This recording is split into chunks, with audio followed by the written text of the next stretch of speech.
In this video, I'm going to give you the exact blueprint I've used to help fix over 500 people's knee pain, from people who just want to get back to doing daily activities pain-free, but also ranging to semi-professional and amateur athletes who want to get back to lifting and competing pain-free, stronger and fitter than they were before their injury. So to start with, we need to define what your goals are when it comes to fixing your knee pain. For most people, it's to become pain-free.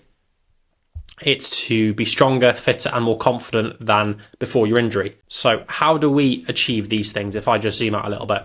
Well, we've got to think of it like filling up different buckets. So the buckets that make the difference when it comes to fixing knee pain, and buckets that I've used to help people fix their knee pain, is conditioning, mobility, strength, reactive strength, which is just a posh word for plyometrics or jumping, confidence, and pain. So we want to improve your conditioning, improve your mobility, improve your strength, improve your reactive strength, improve your confidence, and then we want to reduce this one. We want to reduce your pain. So how do we assess these things? Conditioning, mobility, strength, reactive strength, confidence, pain. Well, initially when you get on board, you'll go through 3 days of testing, and then from there, I can decide which bucket needs the most work, or which multiple buckets need the most work. Obviously, for the concept of this video, you can work on improving all of these things, but the concept itself is just helpful because you understand that these things make the difference, and other things like massage, taping, hands-on treatment, it's not the things you should be focusing on. Also, there's a load of stuff and free advice on my channel about how you can improve all of these things, and there isn't a set best lot of exercises for improving any of these things because it's very specific to the injury. So when it comes to conditioning, we need to work on two different things: improving your capacity, zone 2, which is typically like a lower heart rate, so your aerobic capacity, because this improves your ability to recover when you're training. It's really important for just overall health in terms of reducing all-cause mortality, and it will just let you train more if you're an athlete, because if you haven't got a high capacity, then you can only do so much volume per week. If you have a higher capacity, you can do more volume. If you can do more volume, you can create more adaptation, whether that be to get stronger, get fitter, whatever it is in your sport. Number 2 is sports specific. What do I mean by this? Well, I don't actually mean doing the sport itself, but I mean replicating similar time domains to the time domains that you'll be doing within that sport. So for example, in football, you've got lots of little short, sharp sprints, which last for about 30 to 45 seconds. And then you have a period of recovery, either walking or light jogging. So then to replicate that, to use that in conditioning, all you would do is jump on an assault bike, for example, and you could do intervals with exactly that time domain, on for 30 to 45 seconds and then resting for 15 seconds. Again, this massively varies depending on the sport. If it was an endurance-based sport, then obviously you wouldn't really do intervals, or you could do longer-based intervals. The bottom line is you need to think about what are the time domains in my sport, what are the demands, how long am I sprinting for, how long am I running for, and what's the average sort of recovery time. So then we move on to mobility, strength, and reactive strength. Now, obviously for knee pain, we want to improve all these things at the knee, but we also want to improve all these things at the hip and at the foot and ankle. If you think about it, the knee sits in between the hip and the foot and ankle, and it can rotate slightly. So your tibia, which is the bone, big bone below your knee, that can rotate a little bit, but mainly the knee is just a hinge joint, so it just bends and straightens. So the joints above it, if we're lacking mobility at the hip or the foot and ankle, that can affect the load on the knee and increase the load on the knee, which can sometimes make it aggravated, or you might get pain there. So sorting out the hip and the foot and ankle are the main priority, but also you might want to improve the amount of knee bend we can get and the rotation there. In terms of strength, this is fairly self-explanatory. Again, we want to improve the strength of all of these areas because, again, hip strength and foot and ankle strength ties into what the knee is doing because the knee sits in between them. Sounds obvious, but yeah, that's what you want to focus on there. Reactive strength again, so jumping, plyometrics, bounding. This is very sports specific and context dependent. For example, in rugby, with a knee injury, you might not be able to sprint or get into certain positions in rucks or mauls. In football, it could be sprinting. Start off very, very basic in terms of jumping. So again, some double leg pogos or some very light box jumps, and then gradually building that up. In terms of improving confidence, confidence comes from proof of concept. So when you go through rehab with me, you go through an initial testing phase, but then also after 4 or 5 weeks, then we'll retest and reassess.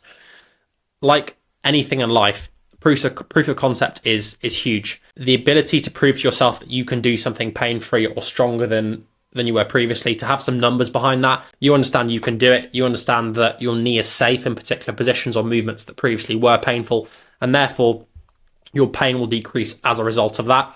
And your pain will also decrease as a result of improving all of these things. So improving your conditioning, improving mobility, strength, reactive strength. The other thing with confidence is to make the rehab sport specific. This is particularly important towards the back end of rehab, when the movement that was initially causing pain, you don't just jump from doing something really, really basic to the movement that was causing pain. So again, sprinting is a really good example.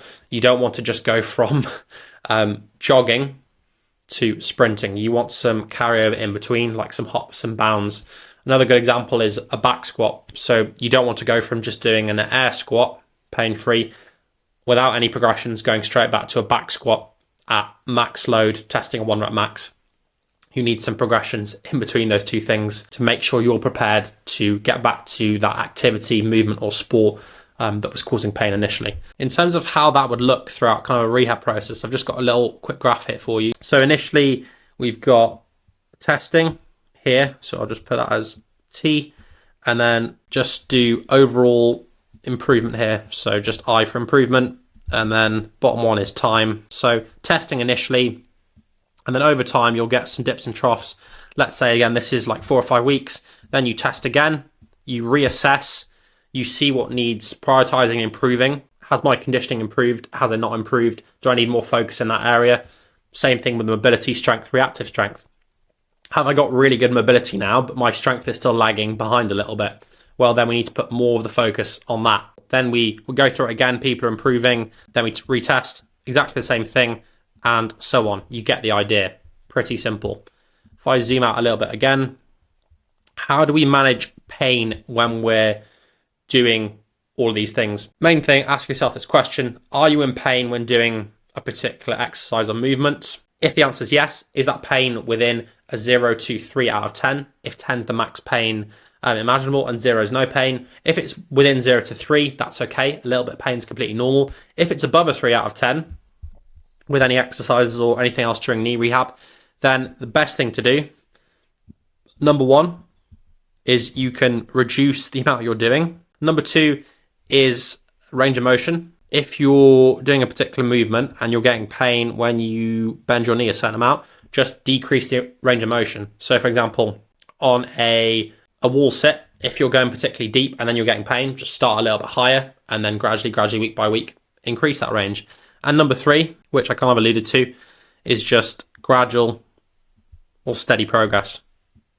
If you've had knee pain for years and years and years, and you're trying to fix it in 2 weeks, it's not going to be achievable. So you need to take your time with these things. If you haven't got pain with any exercises during knee rehab, don't worry about it. Just crack on and do what you were doing before. How this would look throughout the week.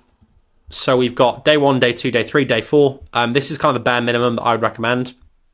So day 1, you do mobility as like a warm-up, 5-10 minutes, then some reactive strength. So some form of jumping, bounding. Again, this massively depends where you are in the rehab process. That could be 10-15 minutes, and then strength, which is then the bulk of that session. So that session could be anywhere from half an hour to 60 minutes, depending on your level as, again, someone just wanting to get back to daily activities or an athlete. Day 2, this is bare minimum, so you probably have like a rest day in between there. Day 2, mobility and strength again, and then day 3, mobility, reactive strength. And there'd be obviously variations of exercises between these 3 days. It wouldn't just be the same thing, and this would be very individualized to your injury. So this is why I'm not putting exercises in here, because it massively depends on what sort of knee injury it is. You know, have you had any previous knee injuries? What have you tried previously? Where you're on the process? There's like a million different questions. So to put exercises in would be a bit disingenuous here. And then day 4 would be some form of conditioning at a bare minimum. So some zone 2 or some intervals. Obviously, with a lot of athletes, they do a lot more than this. They might do this times 2. So they might do like a 6-day split. If you've got any other questions, just drop them in the comments down below.